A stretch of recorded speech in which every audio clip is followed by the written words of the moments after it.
Delhi police ने international snatching गिरोह के 8 लोगों को गिरफ्तार कर चोरी के 2.5 करोड़ के मोबाइल फोन बरामद किए हैं। पुलिस ने आरोपियों के पास से 300 आईफोन समेत 448 मोबाइल फोन बरामद किए हैं। चोरी के मोबाइल की ये सबसे बड़ी बरामदगी में से एक है। पुलिस के मुताबिक मोबाइल फोन चोरों का ये गैंग पूरे भारत में सक्रिय था। फोन की IMEI नंबर बदलकर उसे नेपाल में बेचा जाता था। ये सभी हाई एंड स्मार्टफोन्स हैं जिसमें लगभग 310 आईफोन्स हैं। आईफोन 6 प्लस, 6, आईफोन 6s और 5s, 5, उसके अलावा बाकी सैमसंग के फ़ोन्स और जिनकी लगभग कीमत 2.5 करोड़ के करीब की कीमत है। बेरोजगारी से परेशान होकर दिल्ली के पहाड़गंज के एक होटल में जहर खाकर एक युवक ने खुदकुशी की कोशिश की। युवक यूपी के जालौन का रहने वाला है। युवक के दोस्तों के मुताबिक बेरोजगारी से वो परेशान था और सोमवार को उसकी बहन की शादी थी। दिल्ली के नजफगढ़ इलाके में गैंगवार और मर्डर के मामले में तिहाड़ जेल में बंद कुख्यात बदमाश नीरज बवाना गैंग के 4 सक्रिय बदमाशों को दिल्ली पुलिस ने गिरफ्तार किया है। इनके पास से विदेशी हथियार, बाइक और कार बरामद की गई हैं। इन आरोपियों के नाम मंजीत उर्फ मंगल, बलजीत उर्फ बच्ची, अमित राठी और सतीश हैं। इनमें से मंजीत नीरज बवाना का रिश्तेदार है। इनके खिलाफ दिल्ली के अलग अलग इलाकों में मामले तो दर्ज हैं ही, हरियाणा और हिमाचल प्रदेश में भी मामले चल रहे हैं।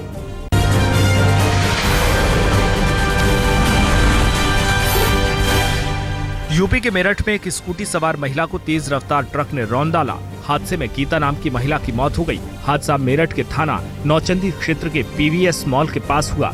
हादसे के बाद गुस्साए लोगों ने ट्रक के ड्राइवर और क्लीनर को पकड़कर जमकर पीटा और पुलिस के हवाले कर दिया। यूपी की राजधानी लखनऊ में एक बार फिर खाकी को शर्मसार कर देने वाली घटना सामने आई है। सड़क पर पूरी सब्जी का ठेला लगाने वाले युवक की पुलिस ने जमकर पिटाई कर दी।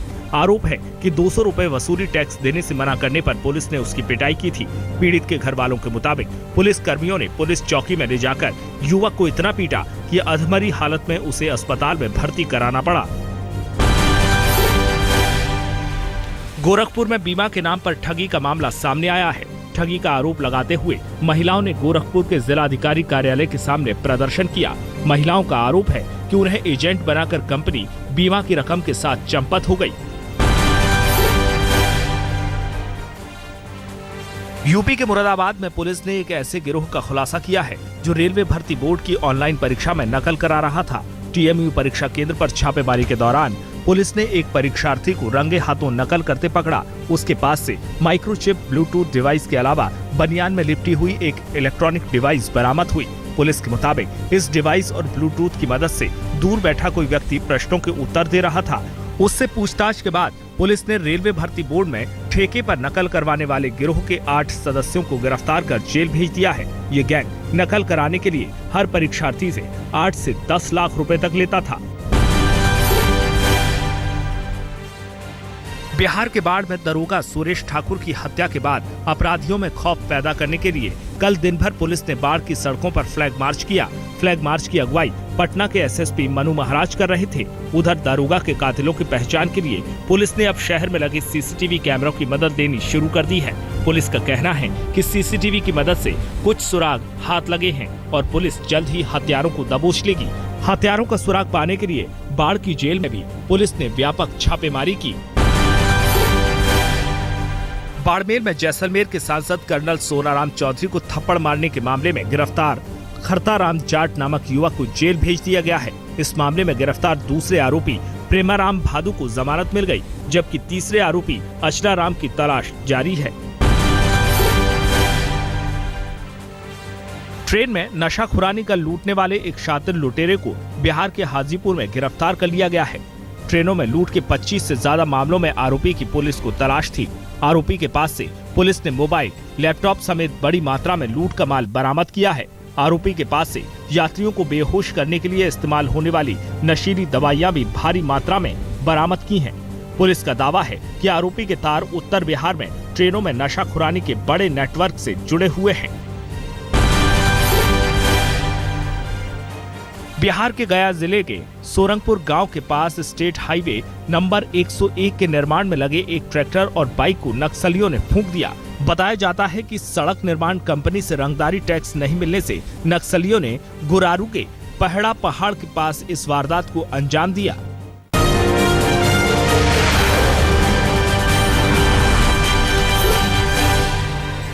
दिल्ली से सटे गुड़गांव में तिहाड़ जेल के असिस्टेंट जेल सुपरिटेंडेंट सुशील और सीएजे के ऑडिटर संजीव समेत उनके साथियों की एसयूवी गाड़ी पर फायरिंग से सनसनी फैल गई।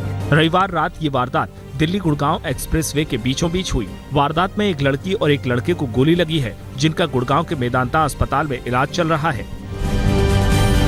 उत्तर प्रदेश के गोंडा में एक नाबालिग के रेप का मामला सामने आया है। लड़की सोमवार रात शौच के लिए घर से बाहर खेत में गई थी, तभी गांव के एक शख्स ने उसे अगवा कर उसके साथ दुराचार किया। पीड़िता के मुताबिक जब उसे अगवा किया गया तो गाड़ी में 2 लोग सवार थे, लेकिन बेहोश होने की वजह से उसे पता नहीं कि रेप में कितने लोग शामिल थे। दोस्त ने किया लड़की का बलात्कार। ये खबर पुणे की है। पुणे में पढ़ने वाली अमरावती की लड़की ने आरोप लगाया है कि दोस्तों के साथ वो ड्राइव पर गई थी, जहां कार में उसके साथी ने उसके साथ रेप किया। बाद में उसके दूसरे दोस्तों ने भी उसके साथ दुराचार किया। लड़की की शिकायत पर 4 लोगों को गिरफ्तार कर लिया गया है। फरीदाबाद के गांव तेगांव में एक शख्स की सोते वक्त फावड़े से वार कर हत्या कर दी गई। मृतक का नाम मोती है और वो जोधपुर का रहने वाला था। वो तकरीबन 4 साल से कर्मवीर के घर नौकर का काम करता था। पुलिस ने शक के आधार पर पूछताछ के लिए एक शख्स को हिरासत में लिया है। अजमेर के करीब अराई के सांदोलिया गांव में खदान ढहने से 2 मजदूर पिछले 3 दिन से दबे हुए हैं। एनडीआरएफ और सिविल डिफेंस की टीमों के मौके पर पहुंचने के बाद भी श्रमिकों को बाहर नहीं निकाला जा सका है। जिस खान में यह हादसा हुआ, बताया जाता है कि वो अवैध तरीके से संचालित हो रही थी। फिलहाल मौके पर रेस्क्यू ऑपरेशन जारी है। पंजाब के फरीदकोट के कस्बा पंचगराई के गांव ओलख में एक किसान ने कीटनाशक दवा पीकर खुदकुशी कर ली। बताया जाता है कि लखवीर सिंह काफी लंबे समय से कर्ज से परेशान रहता था। उसने अपनी मां के इलाज के लिए कर्ज लिया था, जिसे वह वापस नहीं कर पाया था। कर्ज लौटाने का दवा भी खुदकुशी की वजह बताई जा रही है। फिरोजपुर के कस्बा ममदोट के पास खेत में आग लगने से करीब 30 एकड़ गेहूं की फसल जलकर खाक हो गई।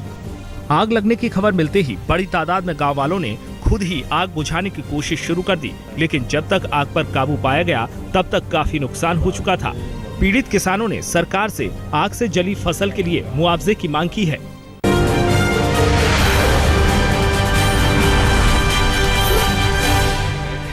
सरकार ने विज्ञापनों से जुड़े सेलिब्रिटीज पर शिकंजा कसने की तैयारी कर ली है। सेंट्रल कंज्यूमर प्रोटेक्शन काउंसिल की बैठक में कल तय किया गया कि अब भ्रामक विज्ञापनों के लिए उसमें शामिल सेलिब्रिटीज को भी जिम्मेदार माना जाएगा। खाद्य मंत्री रामविलास पासवान ने इसका ऐलान किया।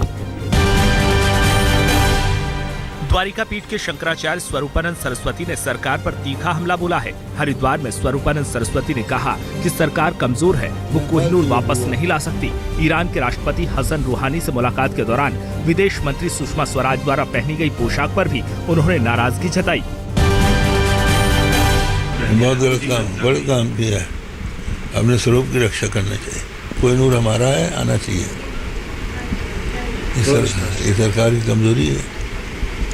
इस समय तो आज भारत जब आज़ाद है, हमारे यहाँ से जो चीज़ें गई हैं वो लौट के आना चाहिए।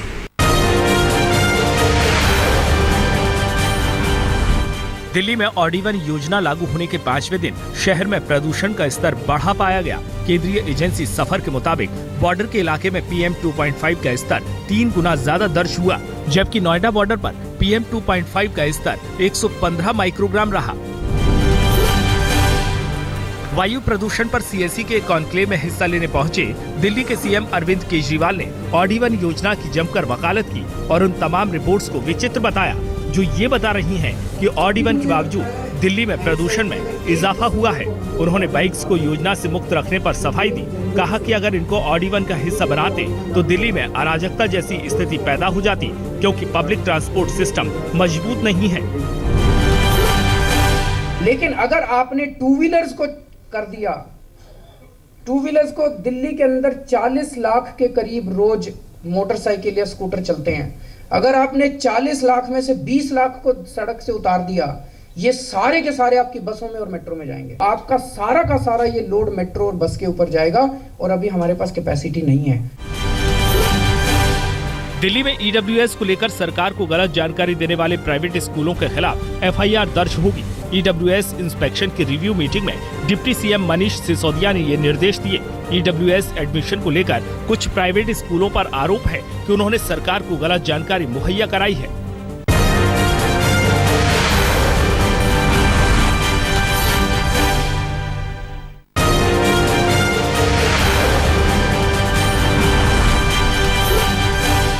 संस्कृति मंत्री महेश शर्मा ने हुमायूं टॉम पर 18 फीट लंबे कलश का अनावरण किया।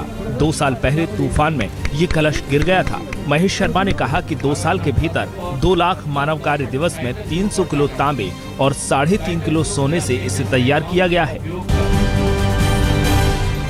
राष्ट्रपति प्रणब मुखर्जी ने हिंदी को बढ़ावा देने में योगदान के लिए चीन के एक प्रोफेसर समेत 30 अंतर्राष्ट्रीय और भारतीय शिक्षाविदों को सम्मानित किया। राष्ट्रपति भवन में आयोजित हिंदी सेवी सम्मान समारोह में 2012, 2013 और 2014 के लिए ये पुरस्कार दिए गए।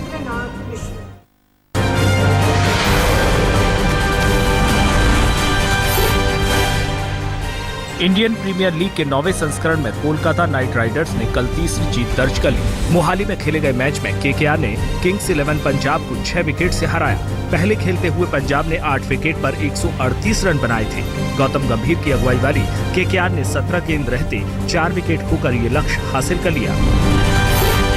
कोलकाता की जीत के हीरो रहे रॉबिन उथप्पा ने 28 गेंदों पर 52 रनों की शानदार पारी खेली, जिसमें 9 चौके शामिल हैं। आईपीएल की मौजूदा सीजन में ये तीसरा सबसे तेज अर्धशतक है। कोलकाता की तरफ से गौतम गंभीर ने भी कप्तानी पारी खेली। गंभीर ने 34 गेंदों पर 34 रन बनाए और पहले विकेट के लिए उथप्पा के साथ 82 रन जोड़े। किंग्स 11 पंजाब की तरफ से शॉन मॉर्श ने अर्धशतकीय पारी खेली। मॉर्श ने 41 गेंदों पर 5 चौके और 1 छक्के के साथ 56 रन बनाए।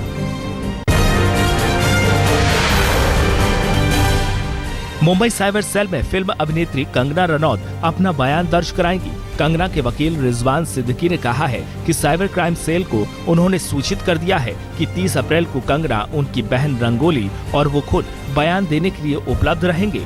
गौरतलब है कि फिल्म अभिनेता ऋतिक रोशन के साथ कंगना मानहानि के केस में उलझी हुई हैं। फिल्म अभिनेता यशपाल शर्मा ने कहा है कि राजीव भाटिया के निर्देशन में बनी पगड़ी द ऑनर फिल्म हरियाणा में सिनेमा के विकास के लिए मील का पत्थर साबित होगी। उन्होंने कहा है कि जाट आरक्षण आंदोलन के दौरान हिंसा से हरियाणा 2 कदम पीछे चला गया है। इस घटना के बाद बॉलीवुड भी हरियाणा में आने से डरने लगा है।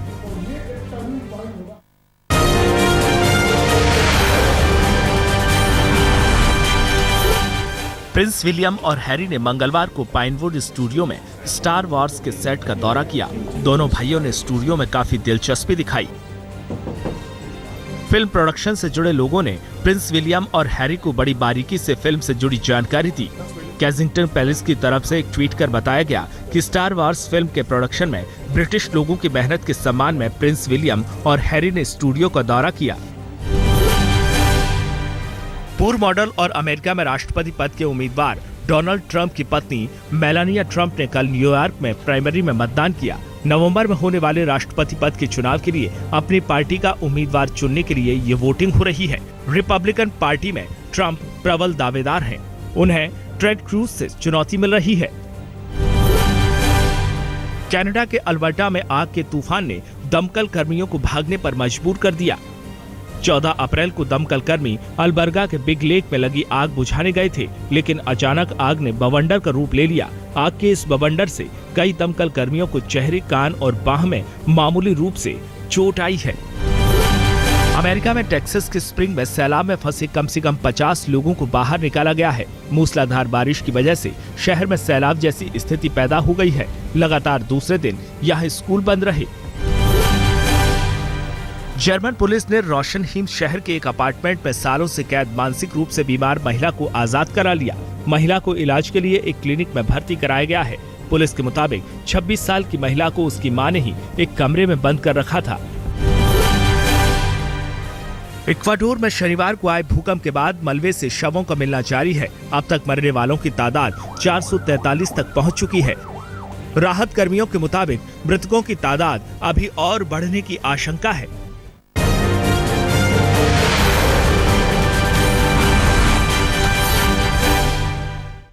बात दिल्ली के द्वारका इलाके की करेंगे, जहां पर एक लड़का और लड़की ने ट्रेन के आगे कूद कर जान दे दी है और इसके कई घंटों तक दोनों की लाश पटरी पर पड़ी रही और एक के बाद एक वहां से